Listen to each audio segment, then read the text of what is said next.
Bismillahirrahmanirrahim.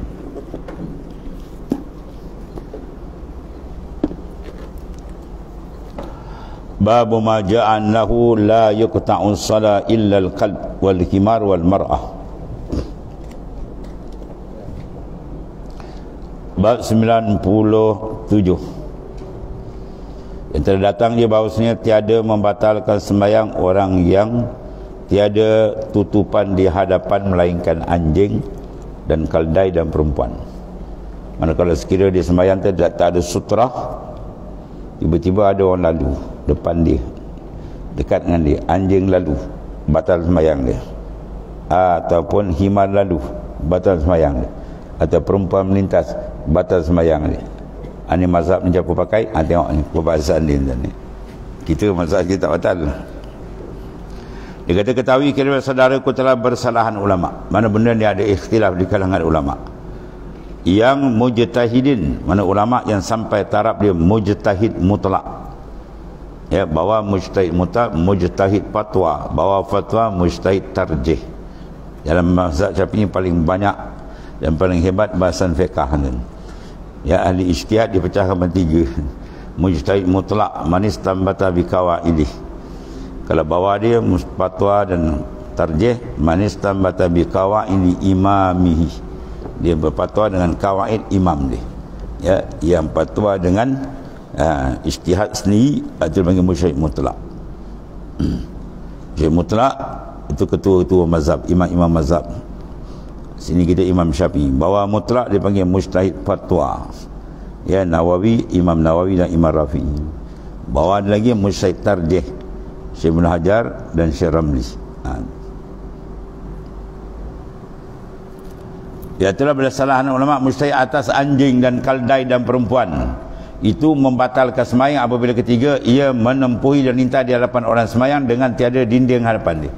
Kita sembahyang tak ada sutra, tiba-tiba anjing melintas depan. Batal atau tidak sembahyang? Khilaf. Setengah ulama kata tak batal, setengah ulama kata batal. Orang perempuan melintas, bini dia melintas, pun ada khilaf. Setengah ulama kata batal, setengah ulama kata tak batal.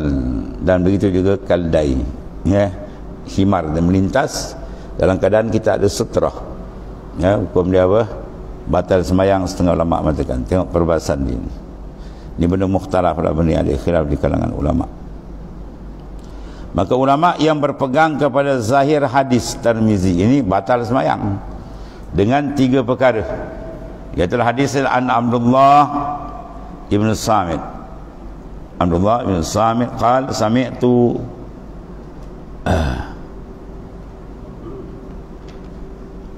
Aba Zarin sami'tu Aba Zarrin yaqul qala Rasulullah sallallahu alaihi wasallam iza sallar rajul wa laysa bainahu wa laysa mantri alaysa baina yadayhi kal akhirah kal akhiratir rajul au kawasitatir rihl qata'a salatah al kalb al aswad wal mar'atu wal himar.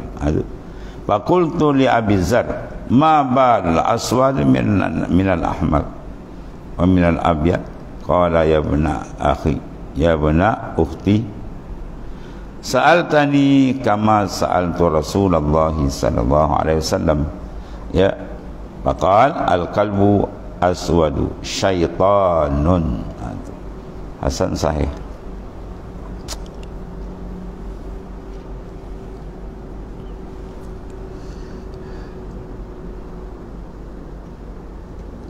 Diriwayatkan daripada Abdullah ibn Samit, katanya aku dengar akan Abu Zar berkata, ia Abu Zar telah bersabda Rasulullah sallallahu alaihi wasallam, apabila sembahyang seorang laki-laki, begitu juga perempuan, padahalnya tiada di hadapannya dinding, tak ada sutra, ya, seperti buritan pelana unta, sekurang-kurang sutra tu tinggi dia, atau seperti kayu terpacak, tak ada juga di tengah, maknanya pelana unta itu pada tingginya. Dan saya memotong akan sembayangnya oleh anjing hitam dan perempuan dan kaldai yang menempuhi salah satunya di hadapan seorang yang sembahyang itu, maka apabila didengar oleh Abdullah akan kata Abu Zar demikian, lalu hairan tak pernah dengar lagi anjing hitam lalu, perempuan lalu, himar lalu, batal sembahyang. Kalau sekali tak ada sutra, kalau ada sutra lalu depan tu tak ada apa.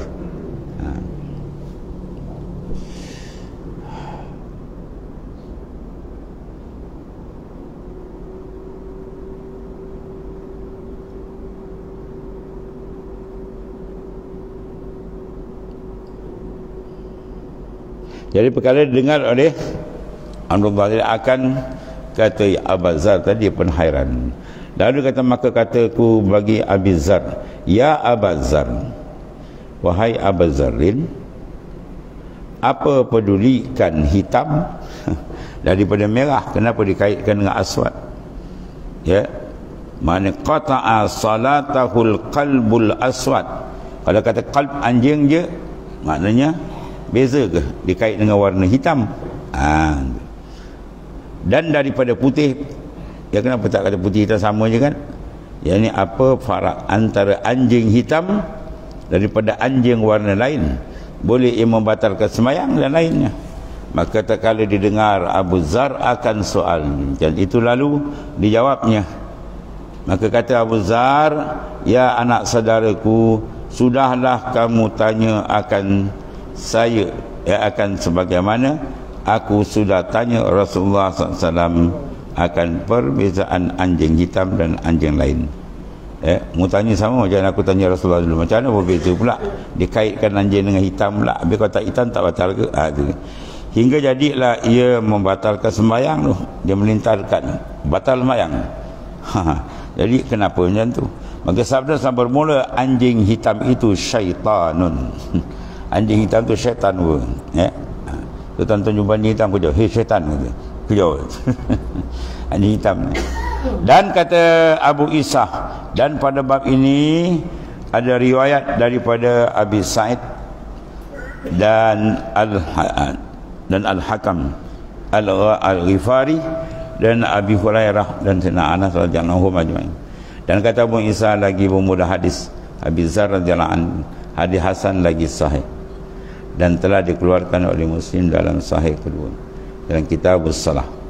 Baik, kan makna anjing, masalah anjing perempuan, ya, ya dan perempuan membatalkan sembahyang kah?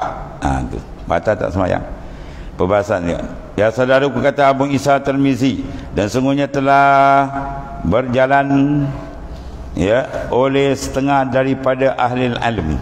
Mana tengah berjalan masalah ni, mana sudah diamalkan masalah ni oleh setengah daripada ahli ijtihad kepada zahir hadis yang di dalam masalah itu, ya, berkata mereka itu membatalkan akan sembahyang oleh himar perempuan dan anjing hitam apabila ditempuhinya di hadapan sembahyang tiada dinding. Tiada dinding lalu melintas sam. Jawab dia apa? Batal sembahyang dia. Kemudian kata Imam An-Nawawi, ini mujtahid fatwa dalam mazhab itu, dan telah bersalah-salahan ulama pada ini hadis dalam masalah 97. Maka kata setengah mereka itu membatal ia akan sembahyang oleh anjing hitam, ya, dan perempuan dan kaldai, mengikut zahir hadis tadi, yang menempuhi melintasi di hadapan orang sembahyang yang tidak ada sutra.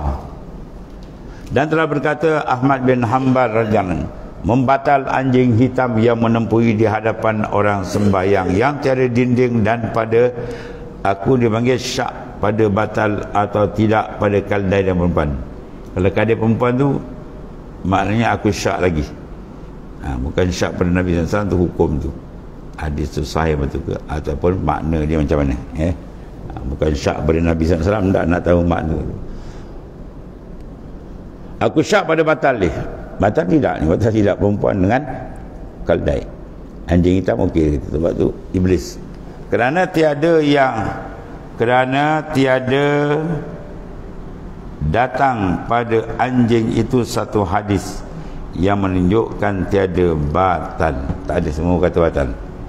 Ada pun hadis yang menunjukkan perempuan tiada membatalkan orang sembahyang apabila melintas ia. Itu hadis yang sahih daripada Siti Aisyah radhiyallahu anha dalam Bukhari, dalam Muslim ada. Sekiranya katanya sembahyang Nabi SAW dan aku tidur, hala ke kiblatnya, tiada jauh aku daripadanya. Ada. Kalau tak jauh tu Siti Aisyah ada. Kalau batal maknanya batal sembahyang. Nabi tak ada kata tak batal. Baik. Perbahasan itu jadi khilaf ulama. Ada aku tidur, hala kiblatnya tiada jauh aku daripadanya. Dan telah berkata Imam Malik dan Imam Abu Hanifah dan Imam Syafi'i rahimahullah ta'ala dan jamhur ulama daripada salaf dan khalaf tiada batal sembahyang dengan sebab ditempuhi suatu daripada anjing hitam atau perempuan atau kaldai itu atau lain daripada mereka itu. Mazhab kita tak ada batal, tak ada kena-mena dia kata batal atau mazhab kita. Sebab apa? Tengok hadis lain tak. Semua ulama cakap kalau nak ikut macam ni. Tadi hadis ni ulama kata ulama lawan hadis, bukan, ada hadis lain pula. Ataupun mafhum hadis tu macam mana. Itu pun terkejap dia tengok hadis orang kata ada masalah lain, pum dia tadi.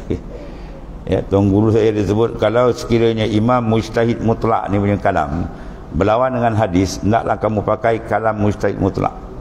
Apa maksud dia? Nak tanya maksud dia. Bukan makna tolak hadis tu. Makna kalam imam-imam mujtahid ni memang kalam yang keluar daripada hadis yang sudah dipaham. Itu maksudnya. Jadi kalam ulama mujtahid mutlak ni semua berpandu pada hadis. Cuma dia dah kupas benda tu. Macam ni kan. Saya zahir hadis macam, tapi ulama pakai ada hadis lain pula. Yang lebih sahih ke atau sebagainya. Kadang-kadang hadis tu mansuh, kadang-kadang banyak masalah lagi. Bukan maknanya kita kata kalam ulama lebih apa? Lebih hebat, lebih tinggi pada martabat kalam Nabi, bukan.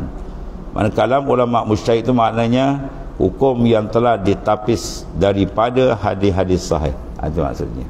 Dia dah ambil. Yang ni kita ambil matan betul, kita tak tahu apa makna. Dan ada hadis lain ke dan sebagainya. Sebab tu benda ni bukan kerja kita nak istimbat. Istimbat hukum ni kerja mujtahid. Yang tak sampai hukum ni kalau nak istimbat tu kan mujtahid tu mujtahid namanya. Yang banyak mujtahid yang tak nak pakai mazhab macam-macam. Surah i'rab pun tak reti kan.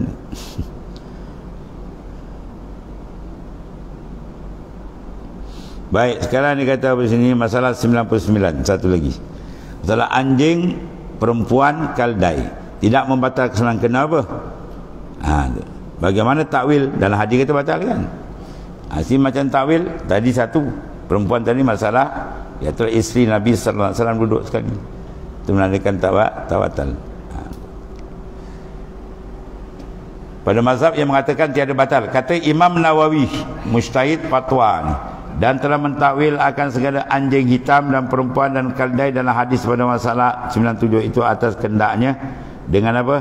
Batal itu yakni batal setengah pahala sembahyang dan jadi kurang sempurna dengan sebab kerana masyghul hati dengan sebab 2-3 perkara tadi. Itu. Batal makna batal apa? Batal pahala sembahyang tu makna batal dengan makna kurang. Ada gangguan, satu takwil. Dan bukan kendak batal hadis itu, iaitulah tiada terpakai semua sembahyang dan tak sah, bukan? Dalam hadis pun ceritakan ni, orang yang mengumpat ketika dia puasa, maka batallah puasanya. Batal puasanya. Maka batal tu bukan batal di puasa, batal pahala puasa. Puasa tu syarat rukun dia cukup sah. Itu nak dipaham betul. Setengah-setengah hadis kan adalah wajib, tapi ulama kita tak wajib. Yang hadis sahih, ghuslul Jum'ah wajibun. Lapar wajib tertonggeng huruf waw, alif, jim, ba. Mandi pada hari Jumaat tu wajib ala kulli muhtalimin, atas orang yang dah bermimpi. Apa maksud dia? Laki-laki yang sudah balik nak pergi sembahyang Jumaat wajib mandi. Tiba-tiba dalam mazhab Imam Syafi'i kata sunnatun muakkadah, sunat yang kuat dituntut. Kenapa tak kata wajib? Padahal dalam hadis terang-terang kata wajib. Kalau macam ni kita nak pakai hadis seorang memang kata mestilah wajib, terang. Jadi fi'lus sahabat tengok. Dia tarjihkan dengan fi'lus sahabat. Ketika Sayyidina Umar tengah membaca khutbah, lalu masuk Sayyidina Osman. Ya, dia tu duduk tadi, wajah dia tu wajah orang tak mandi. Ya, masuk rumah mantu itu kan. Jadi Sayyidina Umar dia sound atas mimbar tengah baca khutbah, "Ya Osman, kau dah mandi ke?" Sayyidina Umar digarang kan. Sayyidina Osman kata, "Tak, hari ni tak mandi." Dia pun terus baca khutbah. Bermaknanya dua sahabat ni jamin syurga kan, bukan jalan-jalan. Bermakna kalau makna ada wajib itu dengan makna asli, asal makna wajib, sudah tentulah apa, Sayyidina Osman tak buat benda tu. Bila ditegur mesti dia keluar balik, atau Sayyidina Umar mesti dia apa, balik kau hentak orang kayu ni. Sayyidina Umar dia garang kan Sayyidina Umar, tu maknanya. Sayyidina Umar diam, Sayyidina Osman pun tak bangkit pergi mandi. Jadi perbuatan sahabat itu memalingkan makna wajib di situ dengan sunnatul muakkadah. Ya, mana bahasa Arab macam-macam dah ni. Masa gini kadang gini makna dia. Tu. Allah. Berpakar bahasa dah ni. Kalau Imam Syafi'i tu dia ambil bahasa sampai turun pergi kawasan Badiah pendalaman tu. Ya, dia nak congkit bahasa Arab yang betul-betul dah ni. Kalam-kalam ni. Kemudian diistimalkan kalam ni mana tempat mana. Oh, semua nak ambil kira dah ni. Ya, sebab nak mengeluarkan mafhum pahaman yang betul. Kalau tidak pakai zahir hadis itu habis. Sedangkan hadis itu maksud lain kan.